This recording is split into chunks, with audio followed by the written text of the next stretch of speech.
So you've learned something important about yourself, and you're wanting to share it with your family, your loved ones, and even some of your friends. Or you're just not ready to share it just yet. It's normal to wonder about coming out.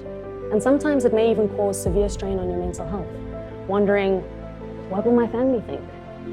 You know, and suddenly the fear of rejection sets in. This is what the LGBTQI community face on a daily basis. The question is, how do we find the help that we need?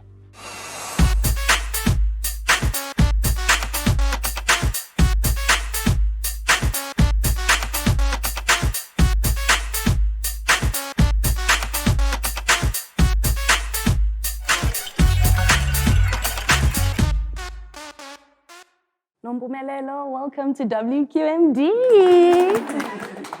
Please tell us a little bit about yourself and the work that you're doing at the moment. All right, I am Nompumelelo Matiso, a registered counselor in private practice, and I'm also currently doing my master's at the South African College of Applied Psychology. And so my research is about the LGBTQI+ community in Tembisa, basically talking about the experiences that they go through within the community as well as in their family. That's very, very interesting. So today's topic that we want to discuss it's quite a serious one. So we want to focus on rejection and disownment, not from just your family and a cultural point of view, but also from rejection within, you know, the LGBT community. How prevalent is it still that people get rejected for coming out to being who they truly are? They get rejected a lot. And, you know, it's sometimes people, we call it closeting. So most of the individuals choose to come out when they are financially stable, so that if the family disowns them, then they can take care of themselves. Also, they face challenges within the community because sometimes the family can accept them, but in the community, they go through different challenges, such as within the mental healthcare space or the health sector overall. Even at the police station, they get discriminated a lot.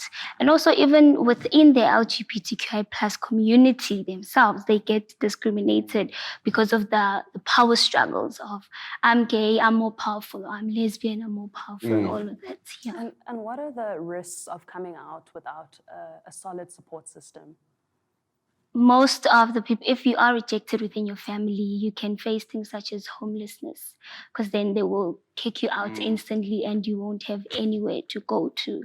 But, you know, luckily there are organizations who are welcoming and open to assist you, not just with a shelter, but they also give you skills whereby you can find yourself getting a job and, you know, being financially sustainable to sustain yourself. And tell us, with your research that you are currently doing, and you mentioned in being in Tembisa. Yes. What is one of the most profound findings that you have found thus far? All right, so it's basically within the community. You'll get that when a couple, let's say, for example, lesbians, they go and report gender-based violence. My partner is beating me. They'll be like, but you're a woman and your partner is also a woman, so you can sort it out. Or if it's within gays. But if ever you are to fight another woman, it will be assault. But within the relationship, they just said, go and sort it out yourself. And also in clinics, for example, lesbian women, whenever they go for their health checks, they would force them to take pregnancy tests, even though they tell them that I'm lesbian. But they would force them instead of explaining properly that, no, maybe this is my job, we have to understand, but they still get discriminated. And where can queer individuals seek the help they need if they are too afraid to go to the police station or any other professional facility? What organizations are available? Okay, so the current organization that I'm working with in Tembisa is Tato One Big Family. They assist that, and also POA, they assist, as well as there's an organization called Yana. Yes. And this is literally for any... For any. Okay, yes. Amazing. I think it's also just important to highlight that when an individual comes out and, you know, comes to terms with who they are and makes that decision to express who they are, you know, authentically and truthfully, and does get rejected by friends or family or a community, that individual doesn't go look for faults with them. Because I think that's what happens a lot of the time when I come out to Jodi and I say, this is who I am, and Jodi rejects me, I immediately go, okay, but is it because I'm not this, or must I change this? Why can't I be that? There's nothing wrong with you. And it is a normal response for individuals, let's say family or immediate family, to have a jerk reaction. Because I mean, it's big news. We can't expect people to just say, this is who I am, and just be, okay, cool. Because they've gotten used to us a certain way for so many years, or, you know, however long they've been in our lives. So when we come out and we say to them, this is who I am, we need to also understand from their perspective that it will take time to adjust. Obviously, there is instances where it doesn't always end in a positive light, but I think we have to give other people as well the benefit of the doubt, to just give them time to let it simmer a little bit. I think I want to add on to that and to open up the conversation in terms of this. Do we still feel it to be important and relevant to come out in 2022? No, I think as an individual, you just have to be who you are. You know, don't look at other people accepting you, but accept yourself first. Be comfortable within yourself so that you can actually self-actualize. And also be open enough to educate other people, even if they reject you, but still educate them about who you are and the different genders. And the sexual orientation. Basically what I'm trying to get to is the fact that the first journey here to coming out would be self-acceptance, understanding, empowering yourself with the knowledge, and then getting yourself to a point of knowing who you are before looking for the acceptance from someone else, to first accept yourself.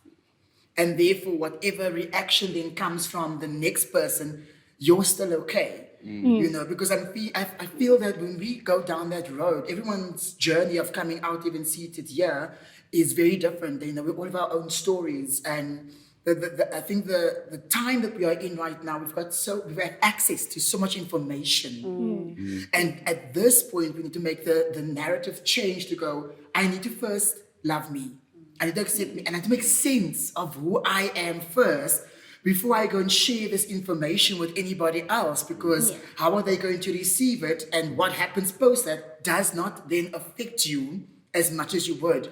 In your findings, have you spoken to any person as well that's going through the coming out journey?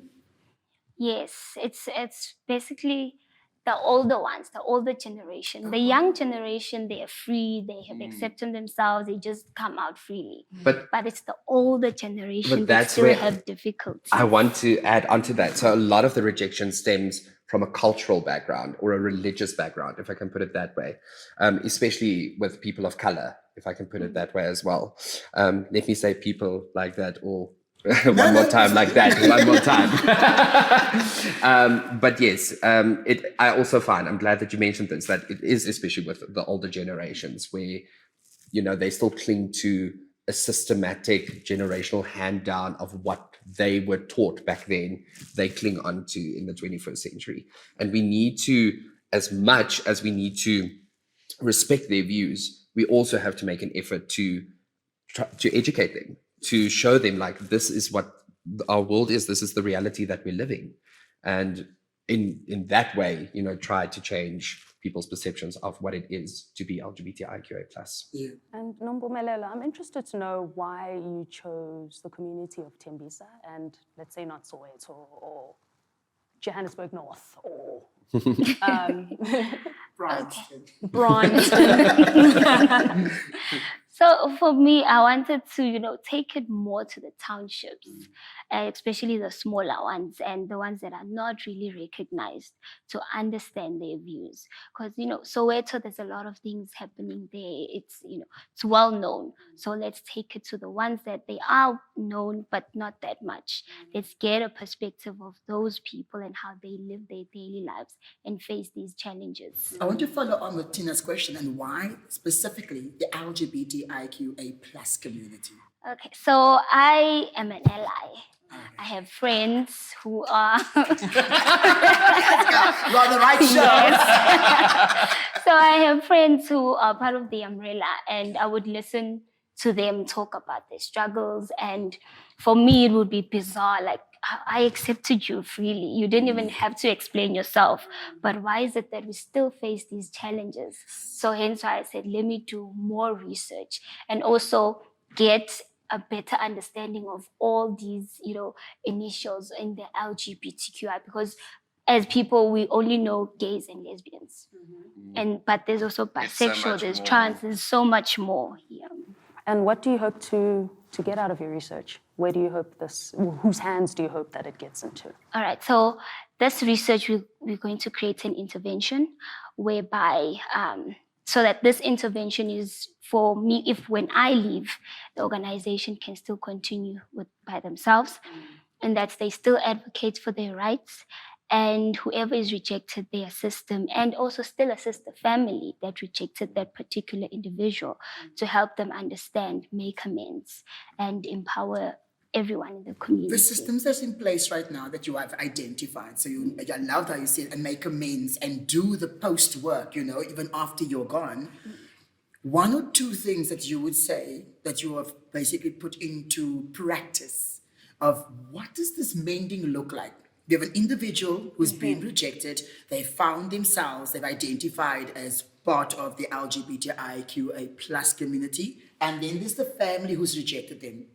What are one or two of the practices that you are currently implementing? Not necessarily saying it's working, but implementing to bring bridge the two sides together. So we firstly have counseling, just basic counseling, whereby we counsel the individual for the rejection part, and then we go to the family, give them the counseling, because to them it's like their child is evil or possessed or something like that. So we give them that counseling, then we educate them, then we bring them together. That's beautiful. It's when they make amends. And does that often happen?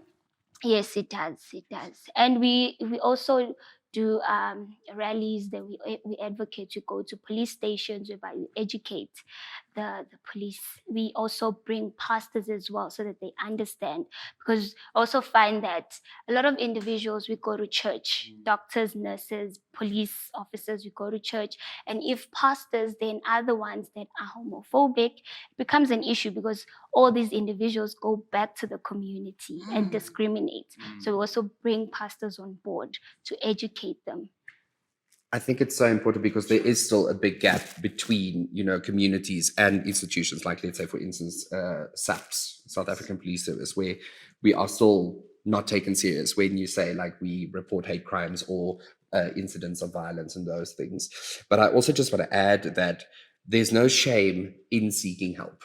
There's no shame in reaching out to, a psychologist or a counselor or anything like that to assist you on this journey. I think a lot of the times when individuals are rejected, it feels like your whole world is crumbling apart. You have nowhere to turn. You feel like you're isolated. There's nobody who can understand you. There's nobody who wants to help you. So there's always help out there.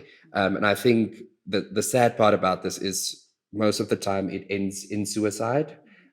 Whereas if somebody just, put out a helping hand, a precious life could have been saved from being lost. And also to know that there are various forms and systems and, programs and like you're saying, research being done to try and bridge the gap so that it doesn't, because it's still very mind-boggling to me that in this day and age, these are still the problems that we are dealt and faced with on a daily basis as the community. And you're saying, speaking to all your friends and listening, you were like, this is bizarre. It sounds like we're in the 80s, But it's so real. And I think this is why these programs that you are doing and this research that you are doing is so important, because the answers need to be found. And it's very heartwarming for me that it's someone who considers themselves and prides themselves on being an ally to the community, that really wants to make a change in a community. So will you stay in the field post your research? Yes, definitely will stay. Because also with this organization that we are running in Tembisa, we're looking at running it in different other communities. Oh, I love that. I want to end off this episode and ask you, you've obviously seen a lot of good come from your research. You've obviously seen a lot of bad from your research. But what advice would you give to someone who has been rejected from their families and their loved ones and their friends?